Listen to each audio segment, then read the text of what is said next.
Hello everyone, I'm super excited to share with you this presentation on optimizing sleep to supercharge your energy and heal faster. If there's any place to start when it comes to recovering from disease and trying to maintain health, I think sleep might be the most important, or at least the lowest hanging fruit. As a practitioner, when I'm working with people that have chronic issues, it doesn't matter what it is, it's the first place I start. I really like to evaluate the sleep because once the sleep is dialed in, healing is so much easier. And all the other things that you're doing to improve your health become so much more effective once your sleep is dialed in. So here are a few aspects of our modern society that are really causing an issue for us when it comes to sleep. The toxic chemicals and metals have really created a hyper-inflammatory state in the body, which disrupts sleep. Artificial lighting, which we'll get into, man-made EMF radiation, and these are things like cell phones, Bluetooth, Wi-Fi, cell towers.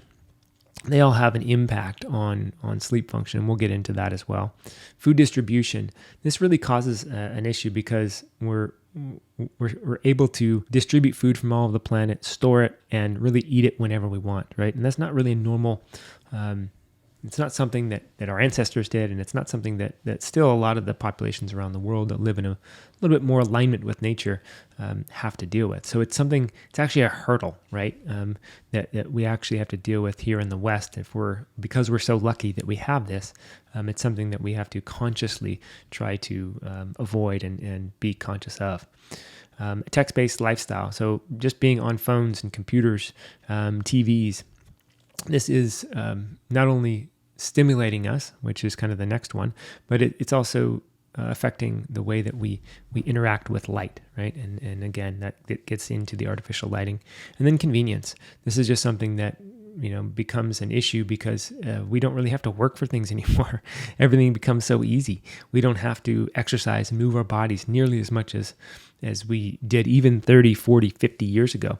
So these are hurdles. This is not really I'm not blaming anything here. This actually makes it more difficult for us to sleep. When I did the Human Longevity Project and went around to the world to speak with people in Costa Rica and Okinawa and Ikaria, Greece, in these little villages, they didn't have to deal with this stuff. Everything was a little bit more simple in terms of being in the flow of nature. And so these are challenges that we have to face that are really making it difficult for us to sleep.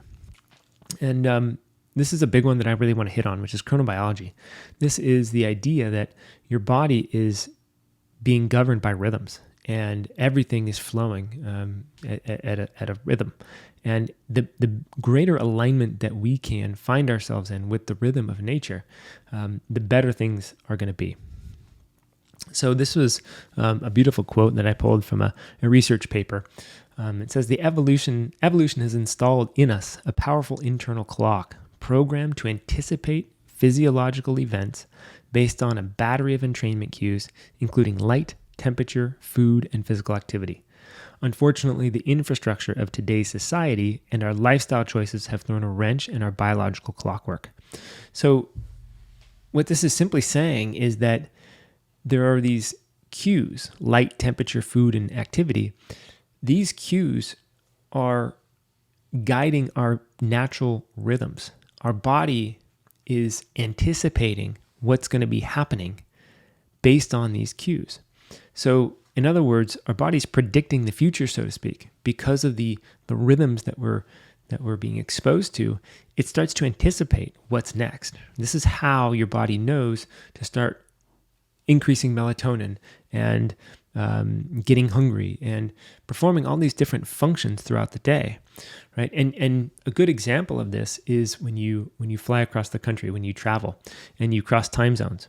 When you land in the new time zone, the lighting environments change, the temperatures, all these things have changed, but your body's still on your old time zone. It's still on your old habits, right? So it's trying to anticipate the timing of day, but it's also recognizing in real time these new cues, and it's kind of gets confused, and it's going, okay, well, this is what we were expecting, and now it's a totally different time of day, so we're going to have to try to adjust, right? And that's what we call jet lag.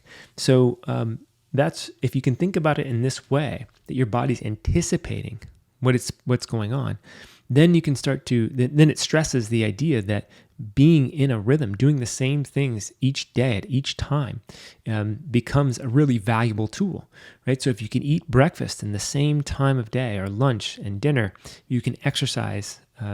Hopefully you're moving throughout the day, but if there's a primary exercise window, if you can do that at the same time of day, then your body starts to optimize its function to perform those different functions and tasks, in terms of digestion, in terms of elimination, in terms of increasing testosterone or estrogen or growth hormone.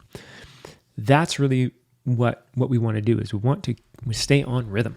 And the biggest factor here is light.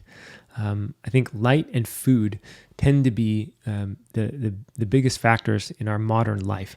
And the issue becomes this light pollution at night, right? When we're not used to seeing artificial light after the sun goes down, evolutionary or biologically speaking, then that's going to throw a wrench in the natural clockwork. And we'll get into that a little bit more.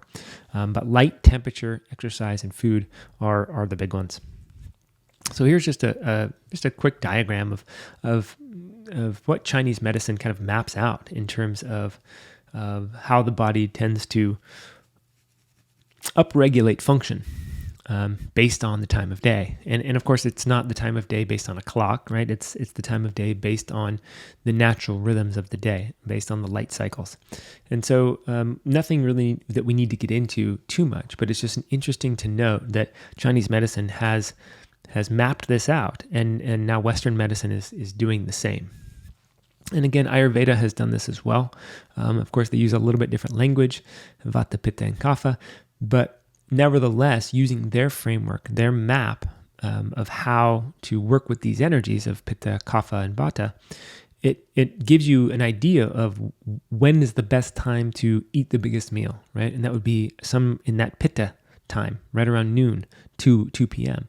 That's when your digestion is going to be really, really good, and things are going to start moving through. And so, and at night, that's a different type of energy, but it's an energy of metabolizing. So this is where we would transform, we would metabolize, we would start to move things out. So this just gives a description of, again, when is the best time to do certain things. You could see exercising in the morning is the best time to do exercise according to Ayurveda. So this is a cortisol and melatonin rhythm, right? Cortisol being the what we think of as the stress hormone, but it comes in and actually assists us. Cortisol is a fantastic hormone. It's amazing when you have nice high cortisol levels when you're dealing with stress, right? The problem becomes when you have high levels of stress and you're unable to produce the cortisol in order to meet those demands. And same thing with melatonin. Melatonin is needed in high amounts in order to both help us fall asleep, but also to clean up a lot of inflammation. So melatonin is critical, and we want to be producing it in high levels at night. The problem comes into play when we aren't producing this nice high melatonin spike at night, and it's sort of it's diminished, or it's spiking at the wrong time of day. Same thing with cortisol. If we start to spike our cortisol, at 7, 8, 9 p.m., that's exactly the opposite of what we want. We want that cortisol nice and low at 9 p.m., and it starts to rise throughout the night, ultimately peaking first thing in the morning, right? And that should be what's happening. And when this does happen correctly, we wake up, we feel refreshed, we feel energized and ready to go. So this chart here really shows the ideal situation where we are tired at night. We start to really, really feel tired around 9, 10 p.m. We go to sleep, we stay asleep, and the cortisol starts to rise, melatonin starts to fall, and we start to wake up. The other key factor here is core body temperature, right? You can see that naturally the body temperature is going to start to dip around midnight, and around 3, 4 a.m. it's going to hit its lowest point. So we want to keep a nice cool temperature in the home when we sleep at night. Even if it feels slightly cold, if you're in bed, you're obviously going to heat up, and that's naturally going to help you sleep. This is why you see things like the chili pad and some of this technology out there to help keep people cool, because that if the body temperature is excessive at night, it will wake us up. It will cue different aspects of our physiology. So a lot of the physiology when it comes to sleep is guided by these three primary rhythms. And if we can optimize these rhythms, then sleep becomes so much easier. And we'll get into how exactly to do that. So just briefly, this is just a nice diagram to look at to give us a sense for lighting, and for millions of years, since the beginning of humans, we didn't really have much other than fire, the moon, and eventually oil lanterns and that kind of thing, and candles. In the early or late 1800s, early 1900s, we started seeing light, artificial light coming into play with the advance of the light bulb. And then, of course, with LEDs, fluorescence, compact fluorescence, and now really, really bright white lights, we are only talking 30, 40, 50 years maybe of really strong light that has come into play. So this is a new phenomenon where light is becoming an issue for us. And this is just a nice way to look at the spectrum of light, because when it comes to light, the thing that we want to pay attention to is the spectrum, right? It's the purple, the blue, the green, etc. And because the eye is actually picking up those different aspects of the spectrum. And those different aspects of the spectrum are going to cue the eye and the body into different functions. And so when we look at daylight, for example, we see a nice, huge spike across the board from ultraviolet into infrared, right? The incandescent bulbs that I remember from the 80s and early 90s produced a lot of infrared light. In other words, it produced a lot of heat, which is part of the reason that we got rid of them, because they use so much energy.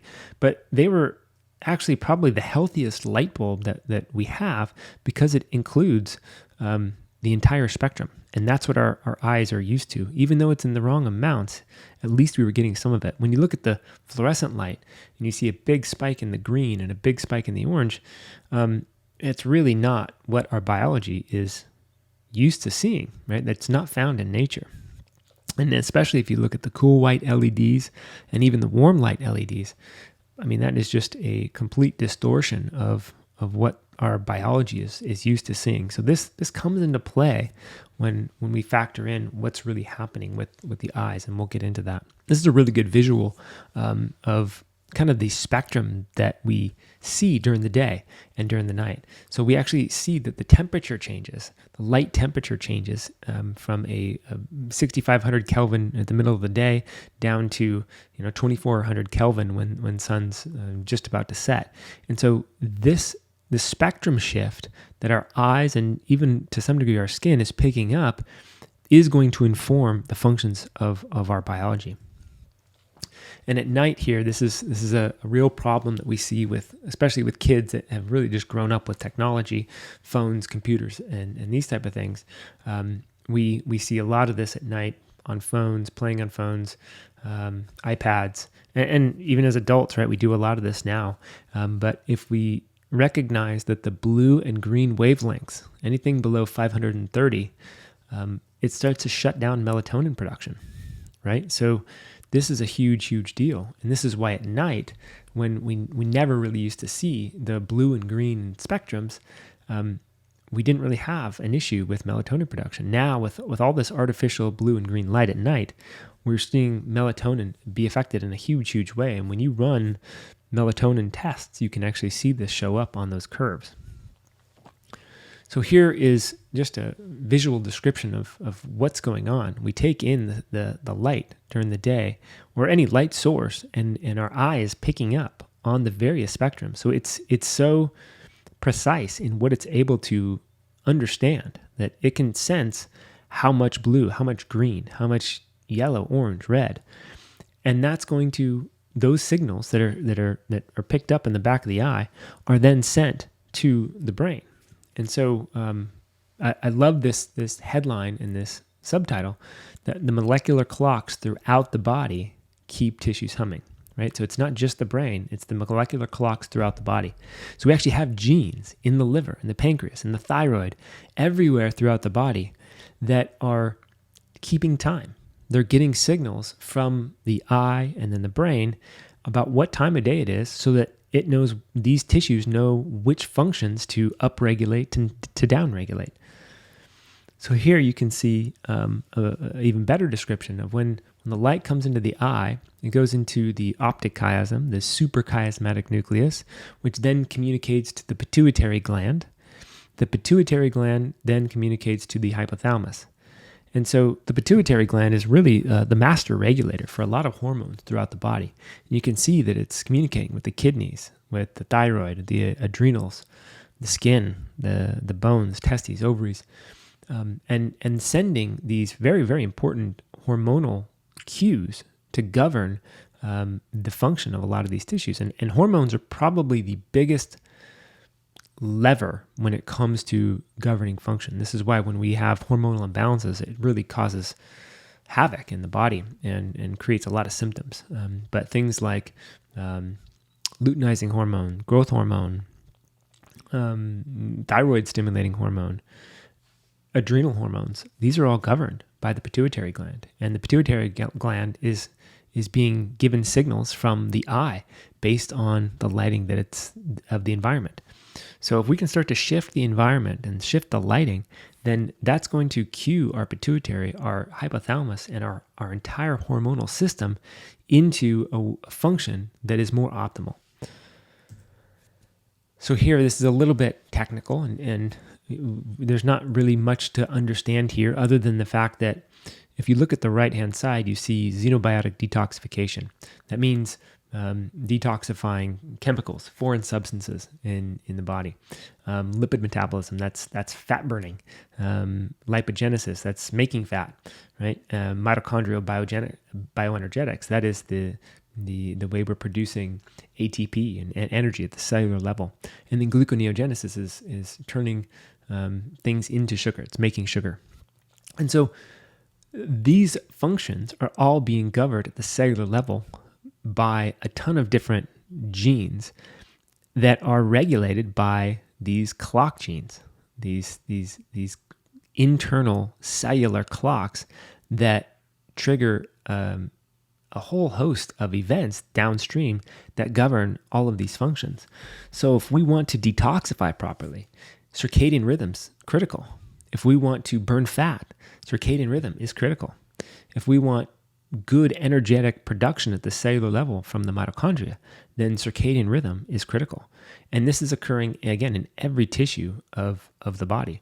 And actually in 2017, the Nobel Prize in Medicine and Physiology was given out to, I think it was three gentlemen who did a ton of work on circadian rhythm, on chronobiology. So we're just now starting to recognize in Western medicine how important circadian rhythm is. And we're starting to map out a lot of the functions at the cellular level, at the organ and tissue level. And the more we do, the more we recognize the critical nature of circadian rhythm and why it's important to align with the rhythms of the day. So this is just an interesting research paper that looked at a lung tumor, right? Lung cancer, and recognized the actual mechanisms that come into play with respect to circadian rhythm. So when circadian rhythm is disrupted, you're actually seeing the lung tumor grow. You're actually seeing the promotion of lung cancer. When circadian rhythm is aligned, you have much less growth of the lung cancer, and if you're doing other things correctly, much higher likelihood of recovery. So circadian rhythm is absolutely essential when it comes to chronic issues like cancer, autoimmune conditions, you name it, everything. Circadian rhythm is really, really important. And the other aspect is melatonin, right? So when we have good circadian rhythm, we're getting a nice high melatonin spike at the right time of night. That's cleaning up a lot of things going on at the cellular level. It's cleaning up a lot of cellular inflammation. And the other aspect is that melatonin is a signaling molecule. So this is just one thing that it's signaling, which is regulatory T cell function. So regulatory T cell function comes into play in particular with autoimmune conditions as well as cancers. And multiple sclerosis is a type of autoimmune condition. So if we are having issues with food sensitivities, with autoimmune conditions, with any immune-related aspect, regulatory T cell function is critical, and melatonin is important for optimal regulatory T cell function. So again, it just argues for a really, really good circadian rhythm, and making sure that we're doing the things necessary to spike our melatonin at night. Here is a visual of the United States at night, and you can see just the massive amount of artificial lighting that is lighting up the cities, and the relative darkness in some of the Midwest states that really contrasts with these cities. So if we go to this next diagram, you can actually see the population, the percentage of population that get more than 7 hours of sleep.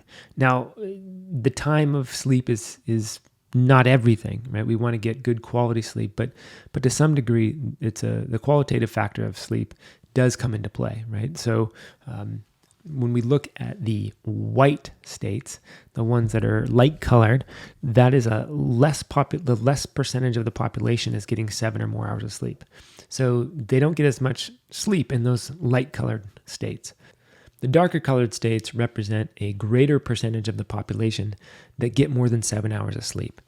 So if we look at these two images combined, you can actually see a pretty strong correlation when it comes to the areas with a lot of artificial light at night and the states that are not getting as good a sleep.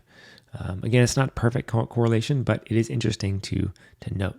And this is a big one. In the 21st century, this is becoming more and more of an issue with the fear of skin cancer and the propensity to stay inside with all of our electronics. We just aren't getting the amount of sun on our skin that we used to. And ironically, despite the fact that we're spending less time outside, we wear more sunscreen, our rates of skin cancer are continuing to rise.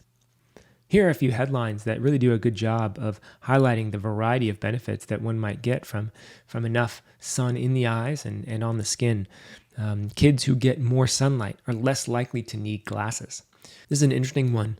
I had a client years ago, and when we started optimizing her circadian rhythm and getting more natural light in her eyes, her eyesight shifted. She actually wore glasses typically, and I told her that she'd be better off by taking off the glasses every now and again, not wearing contacts, and getting the sun in her eyes. And as she started to do that, her eyesight started to shift, and she actually needed to change her prescription.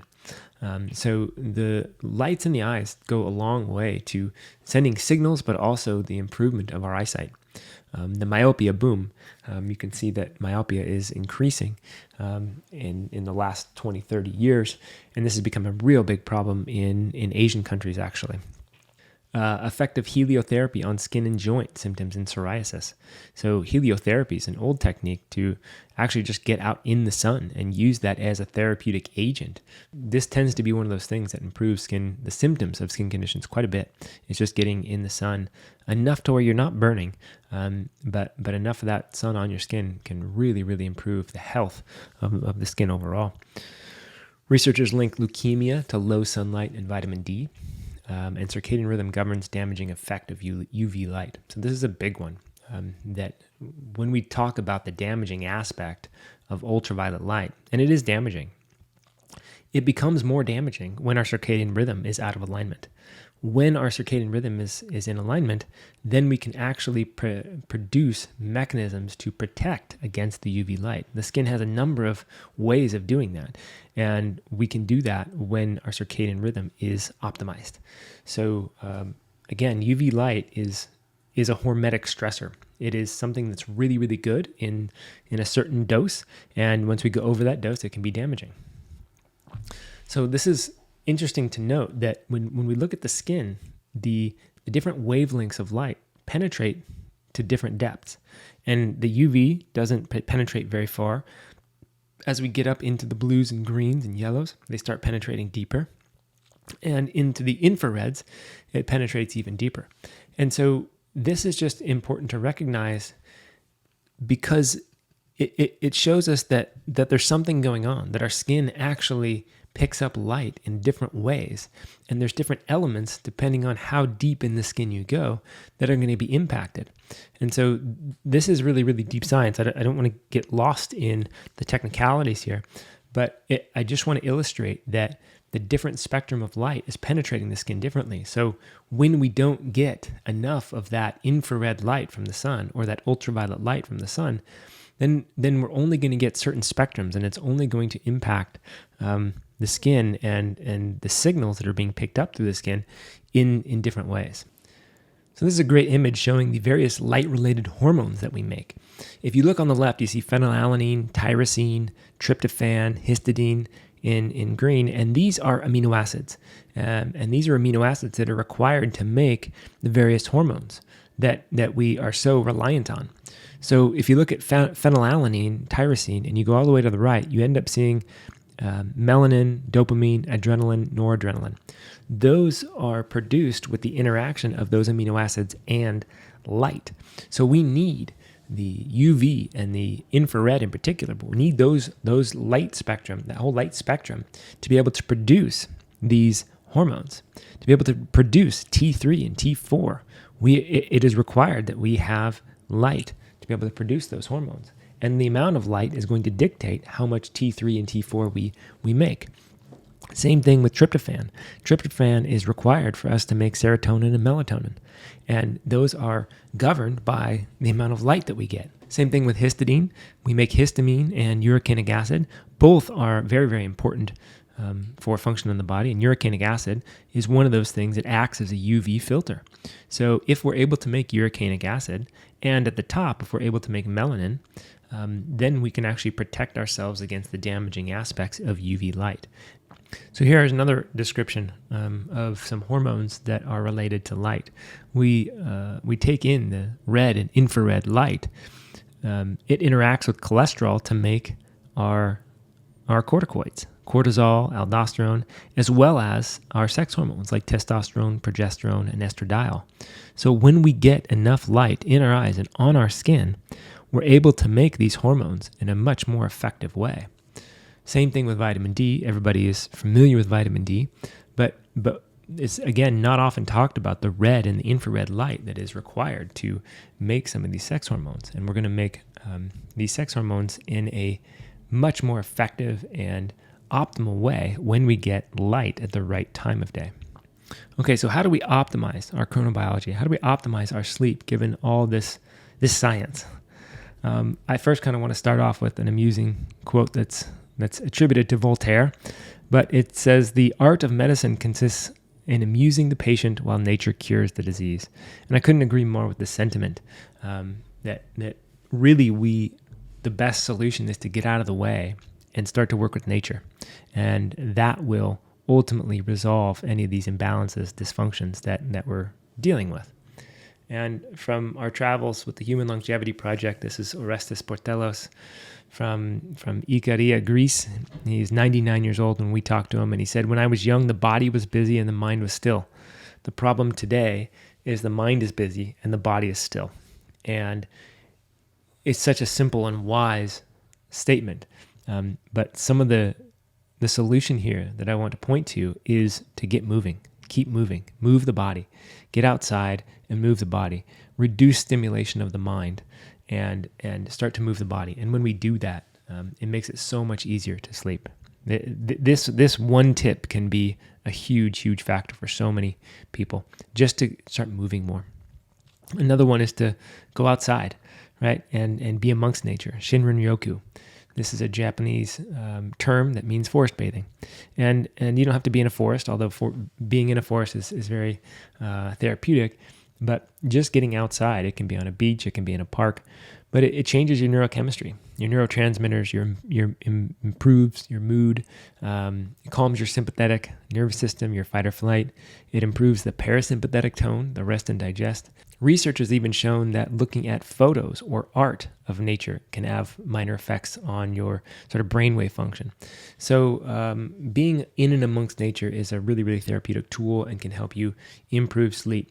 Getting light in your eyes and on your skin, of course, is of utmost importance. So anytime you can be outside and get light on your skin, in your eyes, can be helpful as long as you're not burning.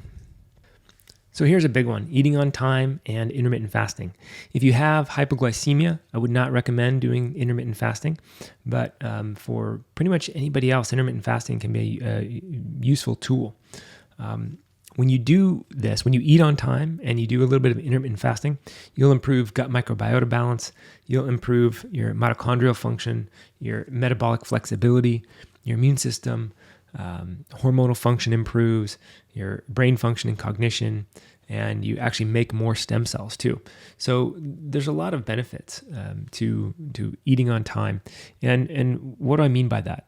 Ultimately, if you can eat your last meal at least 3 hours before you go to bed. So if you go to bed at 10 or 11 p.m. naturally, then you want to eat your last meal no later than 7 or 8 p.m. Give yourself at least 3 hours before you go to bed to digest that meal. And I say at least 3 hours. If you can give yourself more, that's even better. And then if you eat dinner at, let's say, 7 p.m., then if you can eat your first meal no earlier than 7 a.m., ideally you would want to eat maybe around 10 a.m. or even noon. So if you're giving yourself that 14, 15, 16 hours without food, this is when your body can do a ton of cleanup. It can do a ton of repair. And this may be tricky at first, but after a little while, your body will adapt. Your body will start to operate on that cycle.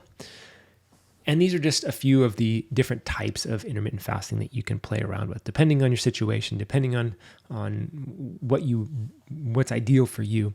But you may want to play around with some of these things. If you can at least do a little bit of fasting every week, this will make a huge, huge difference to your health.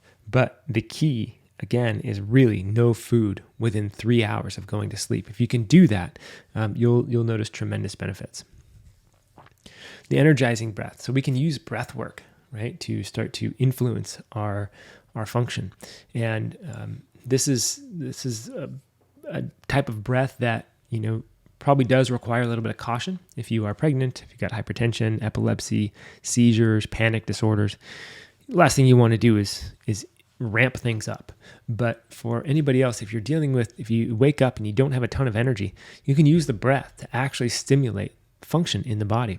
And so just inhale and exhale rapidly through your nose with your mouth closed, approximately 2 to 3 breath cycles per second. So you're breathing in and out the nose quite quickly, and your belly should be moving in and out, right? That's kind of what should be happening as you do this. And if you do this for, let's say, 15 seconds at first, and then see how you feel. Take a break and breathe normal for a little while, and then do a couple more rounds of this and see how you feel. And each day, you can start to increase the total time that you're doing this breath for, let's say, 5 seconds. And if you do that, you should build up to be able to do 15, 20, 30 seconds or more. Probably don't want to go more than a minute, but if you're doing this energizing breath in the morning on an empty stomach for 30 or 45 seconds each day when you wake up, and you do a couple rounds of that, you will start to notice that your body is producing a lot more energy. That'll get you going. It's better than a cup of coffee if you start to really do this. It takes a little bit of effort, but it's a natural cup of coffee. And it's going to actually start to entrain your circadian rhythm. So your body is going to start to upregulate a ton of different mechanisms that if you do that on a regular basis, again, your body's going to anticipate that each day. So not only will this get easier, but your body will start to align with this type of rhythm when you do this every day. And again, you want to do it in the morning on an empty stomach before you eat or drink anything. And you should notice a nice energy spike in the morning as you get used to this. And then at night, you can use the relaxing breath. And this is just one example of a relaxing breath. Some might refer to it as the 4-7-8 breath. You can inhale through your nose with your mouth closed for 4 seconds. Hold your breath for a count of 7 seconds at the top. and then exhale completely through your mouth for 8 seconds. As you exhale, you should kind of make this sound, and then you fully exhale so your navel draws in towards your spine, right? So it's a complete exhale. And then you repeat that breath for a total of 5 rounds. So inhale through your nose with your mouth closed for 4 seconds, hold your breath for a count of 7 seconds at the top, and then exhale completely through your mouth for 8 seconds and draw your navel in towards your spine as you fully exhale on the count of 8. So do that 5 times or so, and this really should reset your nervous system. You should find a lot more ground, a lot more calmness, and doing this before bed will completely change your mental perspective. It gets you out of the head a little bit. Again, it calms the system. It starts to draw you down towards your root, and this can be a really, really effective tool, especially if you have trouble getting to sleep at night. So here are some ways to optimize circadian rhythm when it comes to light. First thing you can do in the morning, go outside and go for a 20 to 30 minute walk. Now I know this is challenging in some areas where it's really cold or it's raining or it's snowing or what have you, but the more you can do this in the morning, whether it's cloudy or raining, as long as the sun is up, your eyes are going to pick up on the fact that it's daytime, and it's going to set your circadian rhythm. It's going to entrain your biology. You want to minimize the use of glasses and contacts if possible. So if you wear contacts and or glasses, try to see if you can get some time outside with allowing that light in your eyes as much as you can. If you can, avoid the use of sunglasses as often as possible. Open up windows, allowing more natural light into the home. This can be really, really beneficial. You can use the F-Lux app on your electronics at night. This will reduce the blue light that your eyes are exposed to should you have to use computers. And if you are around artificial light at night, you can also use blue blocking glasses after the sun goes down. This will limit the amount of blue and green spectrum that's getting into your eyes. And again, that blue and green spectrum is the type of light that's going to be shutting down melatonin production. So one of the things you can do is use orange and red light bulbs at night. And one of the ways I like to accomplish this is to get a few lamps that are dedicated to those orange light bulbs, because a lot of the overhead lights I can't change. They don't have orange light bulb options for those.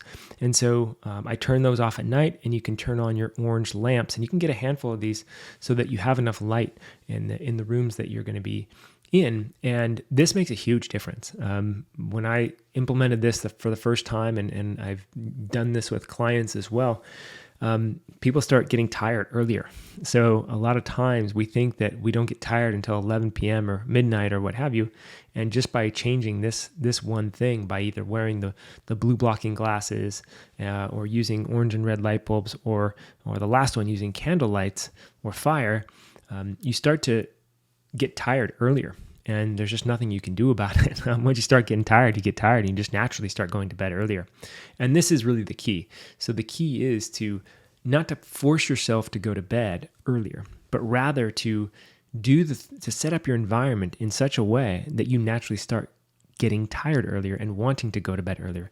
And when you do that, and you're getting better night's sleep, all of a sudden, it makes a huge, huge difference. You start to wake up in the morning with energy, and you start to do more exercise. You start to eat better.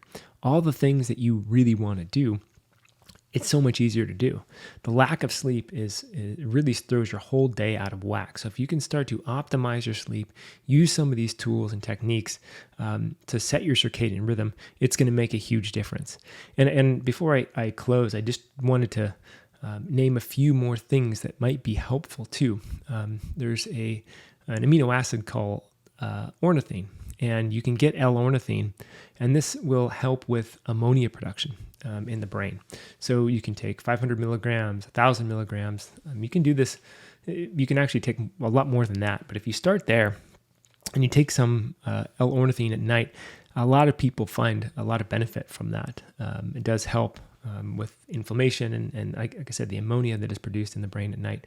So that's something that you can try, and that can be taken on a fairly regular basis. There's no issues long term with taking L-ornithine. And then melatonin. I know a lot of people don't like to recommend melatonin, but I think low dose melatonin is extremely effective. It's been shown in a lot of studies to be highly effective for inflammation, for improving sleep, And in terms of the longevity research, it's actually one of the most important aspects from a research standpoint that has been shown to improve longevity. And so a little bit of melatonin at night, I would say 1 milligram up to 2 milligrams, and even less than 1 milligram can be effective. So you can play around with that. But especially as you get older, in older populations, using melatonin at night as you go to bed can be a really, really effective tool. And one more thing that I'll mention that can make a huge difference for some people is to shut off Wi-Fi and any cellular phones at night. So if you can put your phone in airplane mode, move it away from your heads, off of your nightstands, you don't have your Wi-Fi router on, that can make a big difference. And so there's actually automatic timers that you can get for your Wi-Fi routers and that kind of thing. And what's more, if you can go hardwire, that's even better. So looking at your EMF at night, especially if your Wi-Fi router is close to your head or close to your bed in any way, moving that, shutting it off, and reducing the electromagnetic frequencies that are near you can be a really, really effective tool as well. So those are something to play around with. Focus on your lighting. Make sure there's not any excess light coming into your bedroom.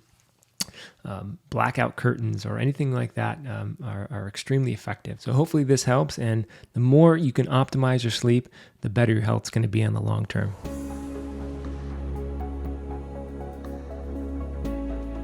Well, I hope you found that presentation valuable. There really are so many components to getting a good night's sleep, and sometimes the primary causal factor of poor sleep is related to sympathetic charge and a dysregulated nervous system, which is related to trauma patterns, childhood conditioning, and the like. And because many other speakers have discussed this, I didn't cover it in my presentation, but I wanted to bring it up here. So the more we can process the backlog of energies and emotions and cultivate a well-regulated, calm nervous system as our baseline, the easier it is to get deep restorative sleep.